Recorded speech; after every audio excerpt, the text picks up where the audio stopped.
Petrol পাম্পের আগুন প্রায় 40 মিনিটের প্রচেষ্টা নিয়ন্ত্রণে এসেছে। এই মুহূর্তে সেখানে আছেন সহকর্মী আতিক মেজবা লগ্ন, যুক্ত হচ্ছে তার সঙ্গে। লগ্ন, একটু জানতে চাই আপনার কাছে, আগুনের হতাহতের কোনো তথ্য পেয়েছেন কিনা কিংবা ক্ষয়ক্ষতির বিষয়ে কিছু জানতে পেরেছেন কিনা? মিম, আমরা কিন্তু হতাহতের বিষয়ে প্রশ্ন করেছি এখানে ফায়ার সার্ভিসের যারা কর্তব্যরত কর্মকর্তা যারা ছিলেন এবং যিনি আমাদেরকে ব্রিফিং করেছেন তার সাথে আমরা কথা বলেছি। তিনি কিন্তু আপাতত বলেছেন যে তদন্তের পরে বিষয়টি বিস্তারিতভাবে জানাতে পারবেন।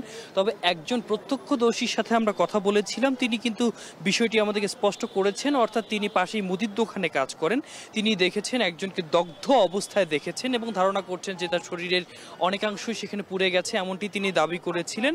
সেই তথ্য আমাদের কাছে আছে। আর যেহেতু ফায়ার সার্ভিসের একজন দায়িত্বরত কর্মকর্তা আমাদেরকে নিশ্চিত করেছিলেন যে তারা আসলে এখনো তদন্ত চালাচ্ছেন, আগুন নিয়ন্ত্রণে আসলেও তারা তদন্ত চালাচ্ছেন এবং তদন্তের পরে তারা আসলে বিস্তারিতভাবে আমাদেরকে জানাতে পারবেন যে হতাহত কেউ হয়েছে কিনা বা কি পরিমাণ ক্ষয়ক্ষতি হয়েছে। এবং এখন যেমনটা দেখতে পাচ্ছেন এখানে একটি লরি পুড়ে গেছে, অর্থাৎ এই লরিটি কিন্তু তেল আদান প্রদানের জন্যই কিন্তু এই মহাখালীর যে পেট্রোল পাম্প রয়েছে বা এখানে যে জ্বালানি ছিল এখানে এসেছিল এবং আগুন এক পর্যায়ে কিন্তু এই লরিতে ছড়িয়ে পড়ে এবং এরপরই কিন্তু স্ফুলিঙ্গ কিন্তু বড় আকারে গেছে। এবং আমরা যেমনটা দেখতে পাচ্ছি যে পুরো আগুনের কিন্তু পুরো ট্রাকটি বা যে লরিটি এসে ঝলসে গেছে, টায়ার থেকে শুরু করে অন্যান্য জায়গাগুলো বাষ্প হয়ে গেছে এবং একই সাথে আসলে এখান থেকেই মূলত আগুনের যে অগ্নিকাণ্ড রয়েছে সেটি কিন্তু আসলে সব দিকে ছড়িয়ে পড়েছে। এবং আরেকটি বিষয় জানাতে চাই যে এই পেট্রোল পাম্পের সাথেই কিন্তু আবাসিক ভবন রয়েছে, এখানে কিন্তু পাশেই কিন্তু বেশ কিছু বাসাবাড়ি রয়েছে। তো সেখানেও আসলে অনেকে সংকট প্রকাশ করেছিলেন বা তারাও আসলে একটা উদ্বেগের বড় জায়গা নিয়েছিলেন যে আসলে এখান থেকে আগুন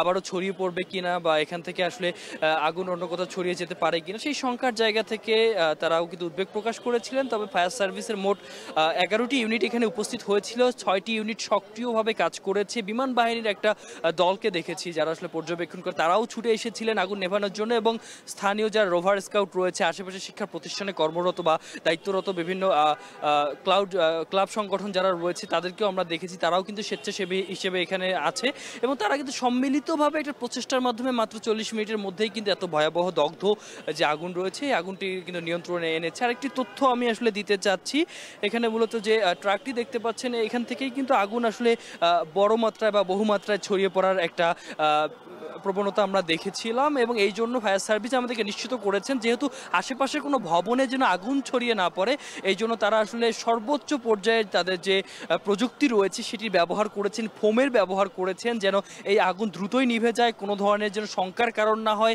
বাতাসে যেন আগুনের উত্তাপ ছড়িয়ে না যায়, আহাজারি সংখ্যা যেন বৃদ্ধি না পায়। এই জন্য তারা আসলে এখান থেকে আসলে সর্বোচ্চ তৎপরতার জায়গাটি তারা আসলে এখান থেকে দেখিয়েছেন। তো এই ছিল আসলে এখান থেকে সর্বশেষ। পরবর্তীতে ব্রিফ করলে আমরা হয়তো আরো বিস্তারিত জানাতে পারবো। দেশের সবচেয়ে মজবুত